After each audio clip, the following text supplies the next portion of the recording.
ada 3 aliran filsafat yang dikenal pendukung atau sesuai dengan ajaran hedonisme ini. Yang pertama aliran Cyrenaic, yang kedua Epikureanisme, yang ketiga utilitarianisme. 2 yang terakhir sudah pernah kita bahas. Malam hari ini kita bahas sebentar saja. Yang pertama ini belum pernah kita bahas. Alirannya namanya aliran Cyrenaic. Jadi ada yang membaca Kyrenaic, ada yang membaca Cyrenaic. Jadi Cyrenaic School ini satu sekolah aliran yang didirikan oleh Aristippus. Aristippus itu filosof Yunani kuno yang asalnya dari daerah Cyrene. Daerah Cyrene ini Afrika Utara. Kalau sekarang mungkin masih daerah Libya. Jadi dia ini filosof Yunani yang belajar sofisme, ajaran-ajaran dari Protagoras. Teman-teman masih ingat mungkin ya, sofisme itu bagaimana pandangan orang-orang yang menganggap bahwa kebenaran itu ya sesuai dengan konteksnya dan bisa dimainkan sesuai dengan kepentingannya. Tapi Aristippus ini juga muridnya Sokrates. Nah, satu ketika Sokrates ini tanya pada murid-muridnya termasuk pada Aristippus. Sokrates tanya, apa sih yang terbaik untuk manusia itu?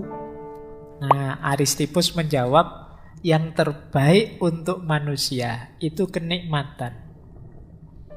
Manusia itu sejak bayi sampai mati yang dicari kenikmatan hidup.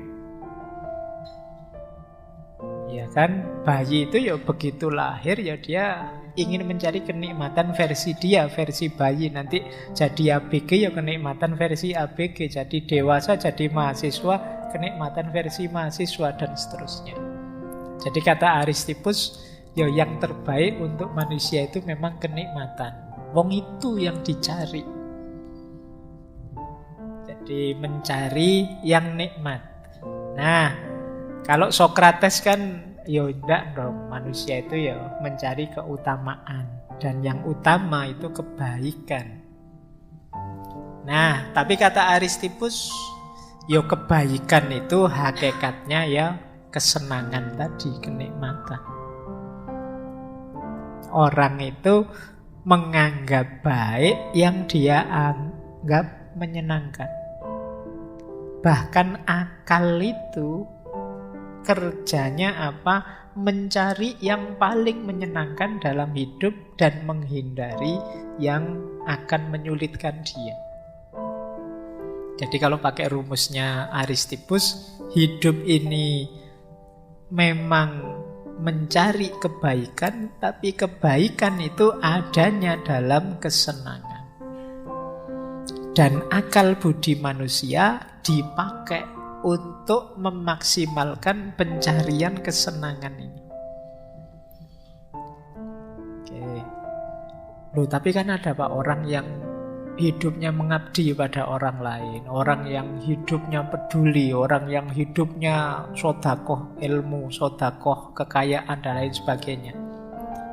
Iya, itu yang menyenangkan dia, makanya dia lakukan. Jadi kebaikan itu hakikatnya yang dia senangi. Yang tidak disenangi ya mungkin dia mengakui sebagai kebaikan tapi tidak dia tuju. Ayo, ada berapa kebaikan yang kita tahu dan berapa yang kita lakukan? Teman-teman boleh setelah ini diinventarisir. Ada banyak sekali hal baik yang kita tahu, tapi kenapa kok tidak kita jalankan sebagian besarnya? Kemungkinan besar karena tidak menyenangkan buat kita. Siapa yang tidak tahu bahwa misalnya sholat tahajud, sholat malam itu fadilahnya luar biasa. Kenapa jarang di antara kita yang rutin sholat tahajud? Nggak enak. Iya kan? Malam-malam disuruh bangun asik-asiknya tidur ya. Suruh bangun, nggak enak. Orang itu selalu mencari yang enak, yang menyenangkan. Makanya kadang-kadang kalau ada ibadah kok berat, ini bisa diganti dengan membaca sholawat 3 kali loh. Kita milih baca sholawat efek telu, enak, lebih gampang. Barang siapa membaca surat Al-Ikhlas 3 kali, itu pahalanya sama dengan baca Quran sampai khatam. Ayo kamu pilih mana? Tetap milih baca 3 kali sampai khatam. Pahala yang Al-Ikhlas saja, pahalanya sama seperti ketika kita menghatamkan Quran sepenuhnya. Kita nyari apa? Yang enak, yang menyenangkan. Jadi itu fitrahnya manusia, kata Aristippus. Jadi yang terbaik untuk manusia apa? Ya yang menyenangkannya. Oke ya. Meskipun kadang-kadang yang menyenangkan versiku dengan versimu mungkin beda. Bagi mahasiswa yang rajin, dosen masuk itu menyenangkan. Ya kan? Bagi mahasiswa yang malas, dosen masuk itu menyebalkan. Dosen kok rajin men, sekali-sekali. Sekali-sekali mbok ya kosong gitu loh. Nah, orang selalu nyari yang menyenangkan dirinya. Nah, dilanjutkan oleh Aristippus, senang itu sekarang. Jadi bukan kemarin, bukan besok. Kayak tadi loh, mungkin kalian tahu kok sebenarnya kalau sholat tahajud itu besok di akhirat kita dibangkitkan dalam kondisi mulia dan sebagainya. Ketika itu besok, kita tidak menganggap itu kesenangan. Apalagi yang kemarin. Kita itu selalu mencari kesenangan sekarang, saat ini. Kamu itu mbok yo rajin belajar biar nanti cepet lulus. Nah, kalau ketika ada kata-kata nanti ini kita tidak terlalu tertarik. Tapi coba kamu rajin belajar, nanti tak kasih bonus HP terbaru wes. Nah, itu seneng sekarang. Maka terus kamu rajin belajar, sekarang kamu gerak. Makanya kadang anak-anak kecil itu kalau biar dia tidak males kan kita tawari, ayo belajar nanti jalan-jalan, nanti tak kasih hadiah ini, hadiah itu. Dia mesti terus tergerak, semangat. Kenapa? Sebentar lagi dapat kesenangan. Jadi kesenangannya sekarang. Tapi kalau kita, ayo kamu belajar yang rajin, besok kalau kamu besar, maka dia males, besok masih lama. Dia pinginnya seneng sekarang. Maka kesenangan itu sekarang, kata Aristippus. Bukan kemarin, bukan besok. Jadi tidak bisa disebut kesenangan kalau itu kemarin, tidak bisa disebut kesenangan kalau itu besok. Kemarin sudah lewat, besok masih belum jelas. Yang jelas senang itu ya sekarang. Makanya nyuruh orang sabar itu kan berat. Sabar saja ya, besok kamu mesti menemukan kesuksesan itu. Karena besok ya beratnya luar biasa. Coba langsung kamu sabar aja, sekarang nanti kamu sukses. Itu mungkin semua orang mau sabar. Tapi karena lama dan besok-besok sulit menggerakkan orang. Kayak tadi ya. Jadi bahwa kesenangan itulah yang menggerakkan orang. Nah, meskipun begitu, Aristippus punya konsep bahwa kesenangan itu sendiri ada batasnya. Kita juga harus ngerti batasnya seneng. Kalau tidak, yang semula seneng bisa berubah jadi malapetaka, menyusahkan, menyulitkan. Jadi kata Aristippus, yo kita mencari kesenangan. Kalau sudah dapat kesenangan, kita harus mampu mengendalikan diri. Mengendalikan diri ini bukan berarti terus meninggalkan kesenangan, tapi tahu kapan dan sampai seberapa batas kita menikmati kesenangan tadi. Jadi, karena kalau tidak, kenikmatan kesenangan akan berubah sebaliknya. Ini nanti bagian dari teori paradok hedonisme. Jadi kenikmatan itu juga paradok. Makan enak, itu seenak-enaknya makan, dan kita harus tahu batas kapan kita harus berhenti makan.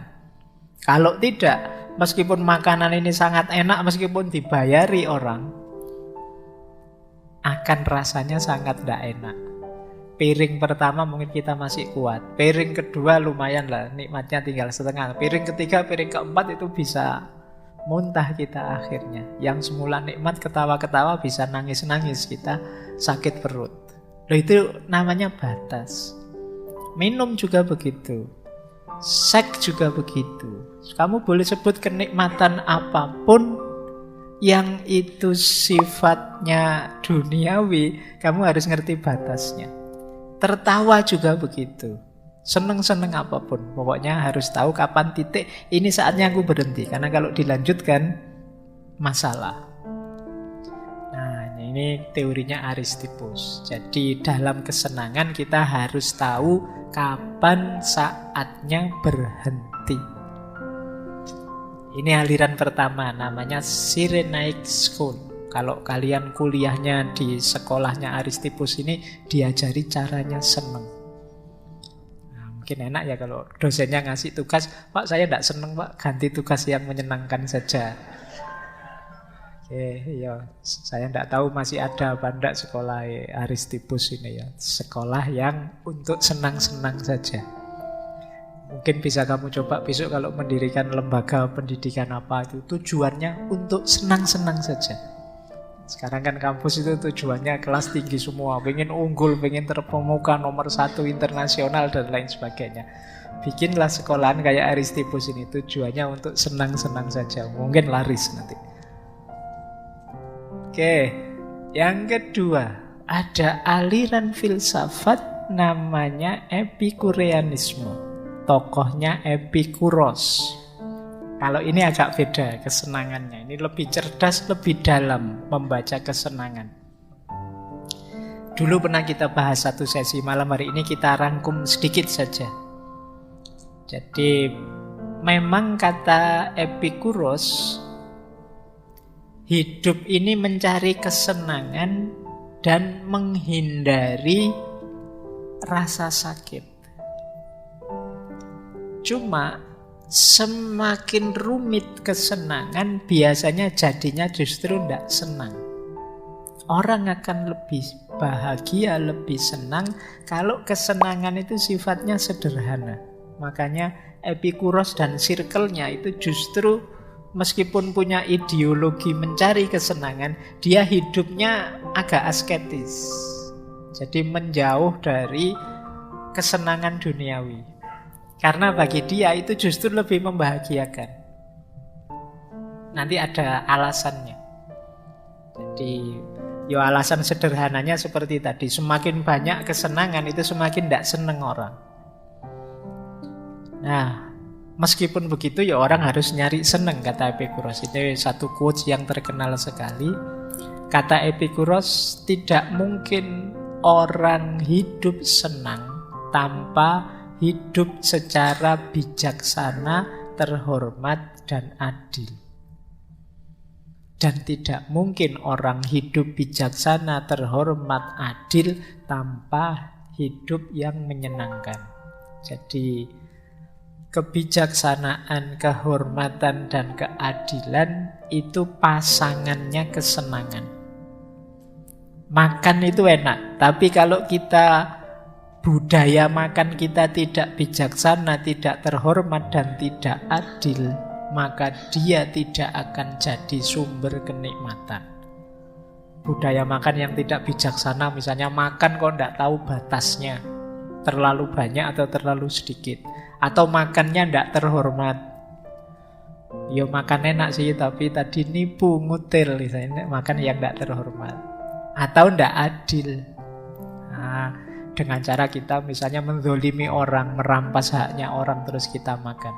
Tanpa wise, tanpa kehormatan, tanpa keadilan, tidak mungkin ada kesenangan. Kamu boleh sebut kesenangan apa saja.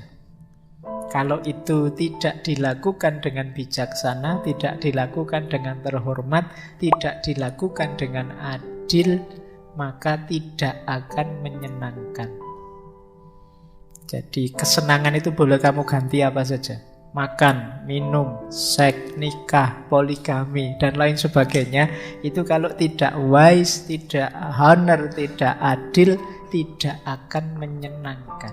Meskipun tujuanmu ingin senang. Jadi ini rumus dari Epikuros. Makanya dia hidupnya agak asketis, meskipun ideologi yang dikembangkan hedonistik, mencari kesenangan tapi dengan definisi kesenangan yang berbeda. Baik, kita lanjutkan hidup hedon. Yang ketiga, utilitarianisme. Ini pernah kita bahas, silahkan teman-teman direfer ya. Kita dulu pernah membahas, John Stuart Mill juga pernah membahas aliran etika namanya utilitarianisme. Jadi kalau ini sudah dikembangkan hidup senang tadi dalam satu sistem filsafat, namanya utilitarianisme. Filsafat etika namanya. Jadi kata utilitarianisme ya, moral itu dibuat untuk manusia, bukan sebaliknya, manusia untuk moral. Maka hukum moral itu harusnya memenuhi kebutuhan manusia, termasuk kebutuhan untuk senang. Rumusnya utilitarianisme, semua tindakan harus diarahkan untuk mencapai kesenangan terbesar untuk sejumlah besar orang. Ini rumus dasarnya utilitarianisme. Misalnya ngaji malam hari ini misalnya, sebagian besar sukanya ngaji itu gelap, lampunya mati. Yang tidak suka ngaji gelap paling hanya 3 orang misalnya, dari sekian banyak orang.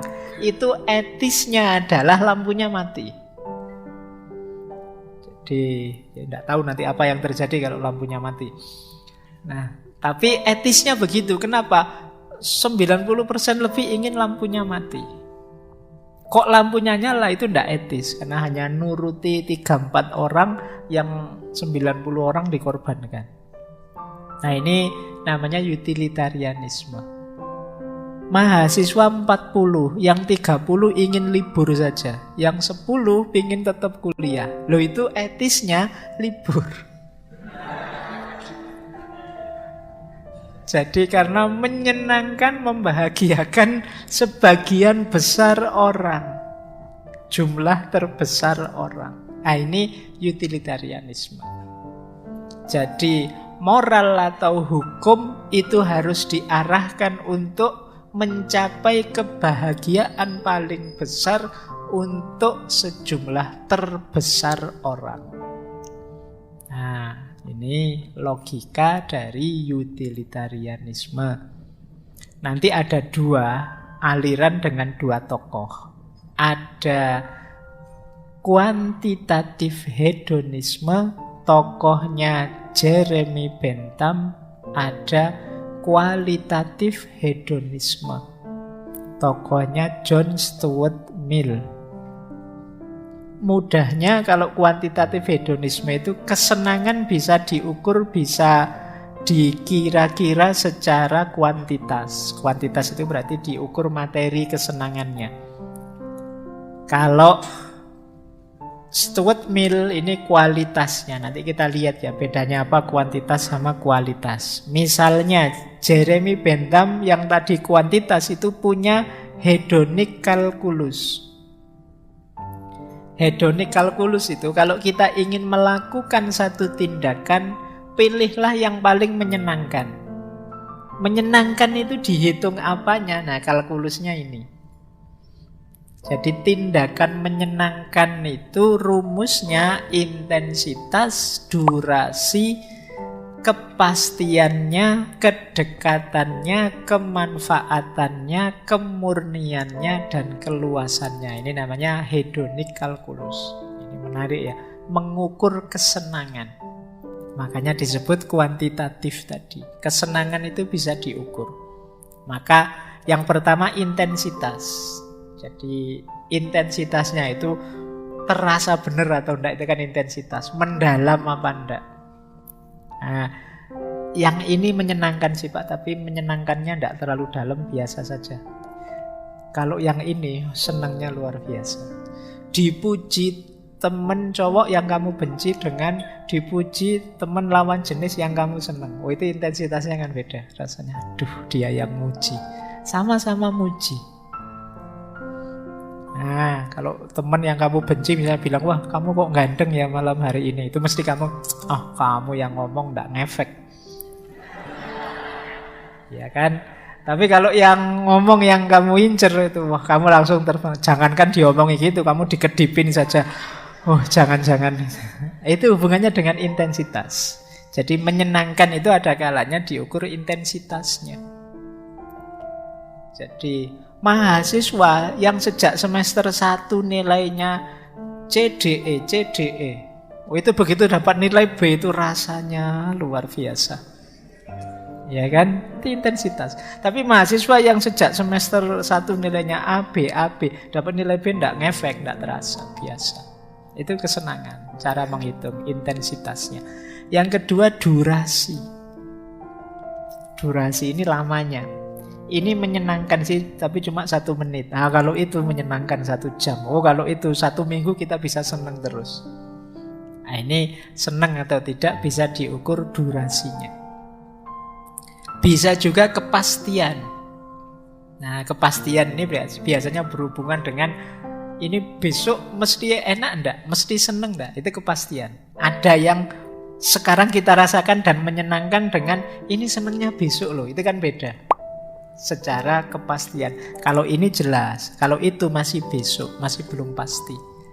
Makanya tadi yang tentang akhirat dan lain sebagainya itu kan ada pernyataan yang tadi bahwa ayo kita seneng-seneng sekarang. Kenapa lebih pasti dibandingkan besok? Itu namanya prinsip certainty. Kemudian yang keempat kedekatan, propinquity. Kedekatan itu senengnya itu berjarak atau memang kita rasakan benar. Jadi nikmat bersamamu itu nikmat yang berjarak atau ya kita memang bareng-bareng, kedekatan. Bukan seneng yang di sana, tapi seneng yang langsung kita nikmati sekarang bareng-bareng. Nah, itu namanya propinquity. Mungkin antara yang hadir ngaji dengan yang dari YouTube itu mungkin durasi senengnya, intensitas senengnya beda. Kenapa? Kedekatannya beda. Kalau kalian ini kan dekat sekali.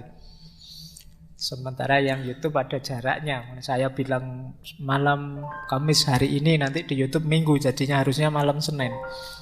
Tapi kan berbeda. Ada jarak, itu kedekatan namanya. Kemudian fecundity, kemanfaatan. Jadi, ini manfaatnya banyak sekali buat saya. Yang sana enggak, biasa saja. Itu level kesenangan dari sisi kemanfaatan. Kemudian purity itu kemurnian. Asli enggak ini? Ini seneng sih Pak, tapi agak kecampur sedih-sedih gimana itu. Jadi enggak terlalu seneng. Wisuda ini saya seneng ya Pak, tapi begitu ingat setelah ini mau apa? Iya, seneng saya tinggal separuh Pak, atau hilang sama sekali. Itu berarti sudah tidak murni lagi seneng, sekarang sudah kecampur macam-macam. Ya kan? Saya nembak diterima seneng sih Pak, tapi terus berarti habis ini saya harus neratir, saya harus jalan-jalan nganter, kuliah nganter. Wah berat, ini tidak murni, berarti tidak purity. Itu bisa diukur kesenangan. Kemudian yang terakhir tentu saja keluasan. Jadi kalau keluasan ini ya semakin banyak orang yang senang, itu semakin hedon, semakin menyenangkan berarti. Lebih enak. Jadi kalau ada 2 kesenangan, pilih yang ini menyenangkan semakin banyak orang. Itu nilai ekstensi. Kalau ada 2 kesenangan, pilih yang paling murni, purity. Kalau ada 2 kesenangan, pilih yang lebih banyak manfaatnya. Kalau ada 2 kesenangan, pilih yang paling dekat kesenangannya, bukan kesenangan yang jarak jauh. Kalau ada dua kesenangan, pilih yang lebih pasti. Kalau ada dua kesenangan, pilih yang durasinya lebih panjang. Kalau ada dua kesenangan, pilih yang lebih intens. Ini yang dimaksud hedonic calculus. Ketika kita milih saya harus melakukan apa, hitung itu. Kita kan nyari senang. Nah, Pak, ini ada banyak pilihan nih Pak. Pilih dengan kalkulus ini. Putuskan yang paling intensif, durasinya paling panjang, lebih pasti, lebih dekat, lebih manfaat, lebih murni, dan lebih luas jangkauan kesenangannya.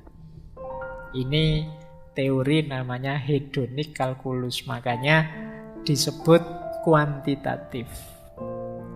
Tapi nanti dikritik oleh John Stuart Mill yang punya teori kualitatif. Kalau menurut John Stuart Mill ya tidak bisa diukur seperti itu. Ada banyak kesenangan, mungkin durasinya lebih pendek, tapi lebih menyenangkan. Tidak bisa dilihat kuantitatifnya saja.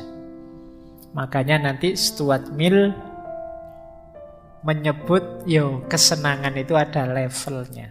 Ada kesenangan level bawah, level dasar, ada kesenangan level tinggi. Kesenangan level bawah itu ya tadi makan, minum, seks, istirahat, kesenangan indrawi. Ini kesenangan yang sifatnya sementara, penuhi secukupnya saja, karena kalau berlebihan dia akan berubah jadi ketidakenaan, ketidaksenangan. Beda dengan kesenangan yang lebih tinggi. Kesenangan yang lebih tinggi itu kesenangan intelektual, kesenangan estetik, kesenangan spiritual. Ini jauh lebih tinggi, lebih abadi, lebih tahan lama. Semakin banyak, semakin lama, semakin menyenangkan. Ilmu itu sedikit paham membahagiakan, banyak paham tambah bahagia, tambah banyak lagi tambah bahagia. Itu intelektual. Estetik juga begitu, seni juga, spiritual juga begitu. Tambah dekat dengan Tuhan, tambah sadar dimensi ilahiyah hidup, tambah menyenangkan. Ini yang level tinggi. Kalau yang level rendah tadi enggak. Yang level rendah itu penuhi secukupnya saja. Jadi tidak bisa semuanya dihitung pakai kalkulus tadi. Nah, ini kritiknya Mill. Misalnya makan tadi. Makan yang lebih intensif ya, terlalu intensif ya nanti kamu perutmu bisa meledak oleh makanan itu. Makan lagi, ini lebih intensif Pak, lebih dekat Pak, lebih iya. Tapi ya harus ngerti batasnya. Jadi ini perspektifnya Mill. Alirannya namanya utilitarianisme. Eudaimonistik utilitarian. Utilitarian yang menuju kebahagiaan.